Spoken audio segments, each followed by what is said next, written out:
Legal retail marijuana is just around the corner for New Yorkers, but some sellers just can't seem to wait. That's right. The mayor announcing yet another bust of illegal sellers today. Sharon Crowley joins us now with more on whether these busts are making any kind of dent in the underground industry. Sharon. Steve, I think even the mayor would agree recent busts are not making the kind of dent he would like to see. The proliferation of smoke shops and bodegas selling cannabis illegally is pervasive. However, he is hoping these stores will eventually get the message that what they're doing is against the law.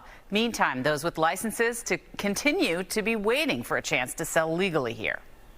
To those who believe that this is going to become the wild, wild west of cannabis sale, we are saying clearly and loudly, no, it is not. New York City Mayor Eric Adams says his plan to stop the illegal sale of cannabis at smoke shops, bodegas, and pop-up stores includes education, not incarceration. All they knew is, okay, you know what? Weed is now legal. Yes, it's legal, but there's a process. The mayor says places caught selling cannabis without a license will get a verbal warning and the cannabis will be confiscated. To fall to the wayside. It's time the unlicensed stores stop selling illegal products and comply with the law. City Council member Gail Brewer says there simply isn't the manpower in the state or the city to execute the mayor's plan. Selling illegal pot and weed here is so pervasive in her district, she hosted a town hall meeting on the west side about it earlier this week.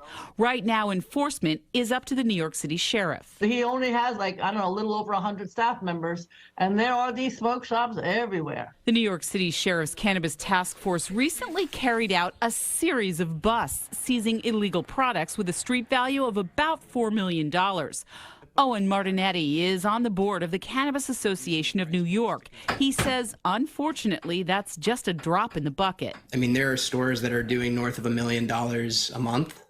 So to put that in perspective, it's a small amount. He'd like the state to hurry up and allow licensed cannabis sellers to operate, though he knows even that won't do much to offset the illegal sale of cannabis in the city. I think it's great that they're promoting that there are going to be penalties, and you're not just going to get away with this. But ultimately, it's not enough, and there's not any stores open as an alternative.